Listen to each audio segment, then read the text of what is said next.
Nico, on est au Repair Café, voilà. Ici.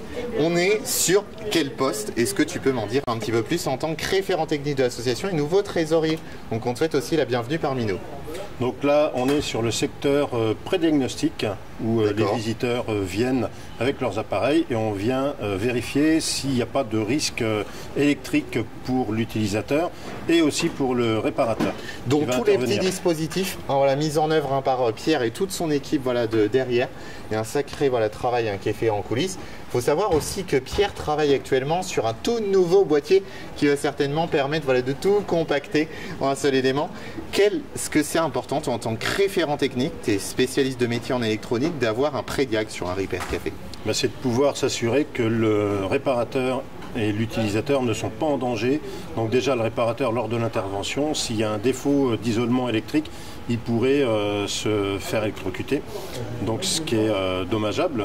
Donc, ça nous protège vis-à-vis des partenaires, voilà, ça augmente nos niveaux de sécurité, ça permet aussi de détecter tout ce qui va être surcharge et court-circuit. On va d'ailleurs se rapprocher pour tout ce qui est surcharge et court-circuit plutôt de Pierre. Bonjour Pierre. Bonjour Président. Pierre donc qui est électromécanicien, si je ne me trompe pas, de métier, oui, à l'origine, qui s'investit bénévolement au Repair Café depuis maintenant plusieurs années. Pierre, le pré-diag, c'est indispensable, on l'a compris tout à l'heure. Quels sont les deux paramètres principaux que tu vas vérifier, où tu vas être ultra vigilant en tant qu'ancien élec? Eh bien, je reprendrai les propos de Nicolas. On est très attentif aux défauts d'isolement, qui est toujours quelque chose d'assez vicieux et dont on ne se méfie pas toujours. Ce qu'on appelle en électricité le contact indirect. Donc qui met une carrosserie d'appareil à un potentiel qui peut être dangereux.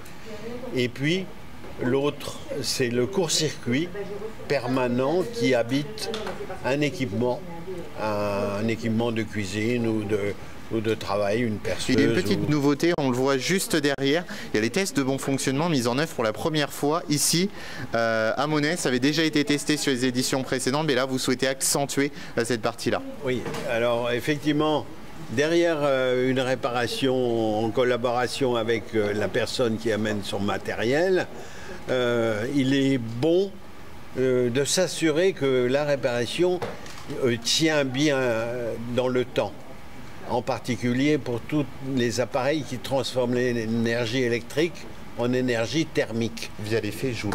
Voilà, alors on a beaucoup d'appareils de cuisine, entre autres, des radiateurs de chauffage. Pierrot, dernière petite question. Est-ce que tu es prêt? Est-ce que tu es OK pour cet après-midi? Et à quoi tu t'attends en termes, est-ce que tu peux juste nous donner un rapide menu du jour des objets qui vont être apportés cet après-midi? Je ne suis pas tout à fait prêt parce que je suis envahi par le personnel de l'accueil qui me prend de la place. Et qui a aussi un rôle stratégique et important. Mais on est ensemble. On fait un pôle commun, l'accueil, le pré-diag et les bénévoles qui vont guider les orienteurs. C'est un ensemble global qui doit fonctionner très synchronisé. Voilà, l'idée c'est vraiment d'agir ensemble. Et pour vous répondre à notre interrogation de tout à l'heure, il y aura en effet aujourd'hui des cafetières, des aspirateurs, des radiateurs. Donc voilà. Alors dans l'opération de vérification de bon fonctionnement, on s'accorde quand même quelques précautions, dont un détecteur de fumée qui va se trouver juste au-dessus de l'appareil qu'on va mettre sous tension.